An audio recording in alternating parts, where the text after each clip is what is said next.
দাম বলতেছে 1810 টাকা সর্বোচ্চ দাম বলতে। আমার পিসটা ভালো পিস, 2 কেজি অতিরিক্ত।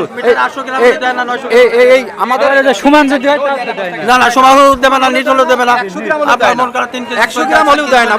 আমাদের বিষয় হচ্ছে এইটা আপনারা একটু তুলে ধরলে পারেন। বাংলাদেশে কোথায় ডলন নেই, আর আছে 50 কেজিতে 1 কেজি, 50 কেজিতে হাফ কেজি।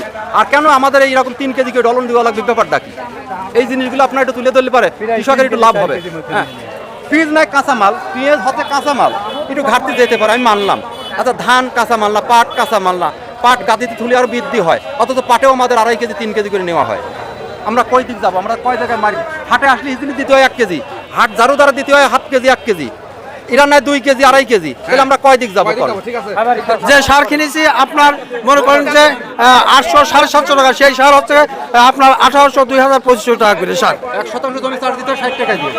সেই সার ওষুধ কীটনাশক চাষের খরচ মানে ব্যয়বহুল খরচ অলমোস্ট, মানে কীটনাশক থেকে শুরু করে সার থেকে শুরু করে যাবতীয় যে চাষের সরঞ্জাম লাগে প্রত্যেকটি জিনিসের হচ্ছে ডবল খরচ।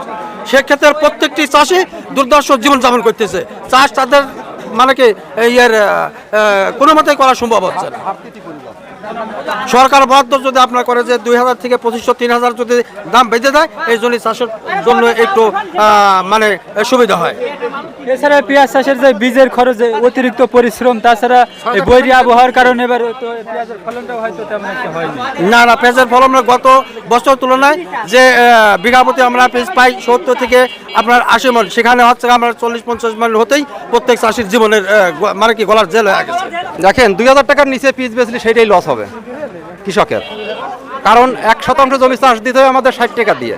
আচ্ছা, কেউ বলছিলেন যে পেঁয়াজের দাম সামনে বাড়ার সম্ভাবনা আছে, তো এখন এত পেঁয়াজ বিক্রি করার প্রয়োজন পড়লো কেন? এখন আমাদের হাল খাতা সারা বছর বাকি বকি নিয়েছি, টিলার দিয়ে চাষ করছি, তাদের টাকা দিতে হবে, তেল ডিজেল মোবাইলের টাকা দিতে হবে, সার মাটি দ্রব্যমূল্য খরচ, হাল খাতা বিভিন্ন রকমের ছেলেপেলের খরচ, সংসারিক খরচ, এই সমস্ত করার পরে দেখা যাচ্ছে যে আমরা যে পিস বেচতেছি, যেমন আমার আজকে হচ্ছে একটা আমার মেয়ে মাদ্রাসায় থাকে, ওর বেতন দিতে হবে, আমি এই 45 কেজি মাল নিয়ে আইছি, এই টাকাটা আমার ওটা লাগে।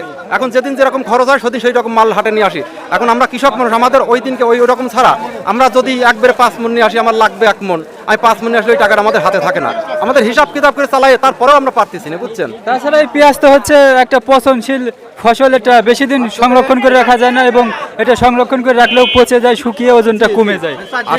আসলে আমাদের তো পেঁয়াজ রাখার মতো সেরকম ব্যবস্থা নেই, বুঝলেন?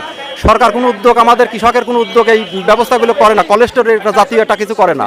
এখন আমরা যে চাতাল করে বাঁশ ফাড়িয়ে চাতাল করে বানায় চাতাল দিছি, এখন ওদের সংখ্যা একটু বেশি থাকলে পেঁয়াজগুলো পচে যায়। সামনে বৃষ্টির সিজন আসলেই পেঁয়াজ পচবে, তাতে মন করায় 5 কেজি 7 কেজি 10 কেজি করে পেঁয়াজ পচে যায়। আমাদের ঘাটতি চতুর্থ সাইড দিকে, বুঝলেন? এখন আমাদের বাংলাদেশ হচ্ছে কৃষি প্রধান দেশ, আর কৃষির উপরে 100% মানুষ নির্ভর করে, সেহেতু যে সরকারের উচিত যে কৃষি খাতে বিশেষ নজর দেওয়া। এখন আসলে 1 কেজি দানা কিনতে হয় আমাদের 6000 টাকা দিয়ে, পেঁয়াজ হয় 1 কেজি দানায় পেঁয়াজ হয় 30 থেকে 32 দিয়ে, এটা নিম্নত দানা আমাদের 6000 টাকাতে কিনতে হয়, একদম কুমারা যেটা দেশাল দানা। আর হাইব্রিডের দানা 25,000 20,000 28,000 টাকাতে কিনতে হয়। বই হয় এক পাহি বইতে যদি 25,000 টাকার দানা দিয়ে লাগাতে হয়, তাহলে আমার পিস হয় 50 মণ। তাহলে কোথায় যাচ্ছে? পিস আমাদের 2000 টাকার নিচে বেচলি, কথা একটাই যে আমাদের সেইটাই লস হবে।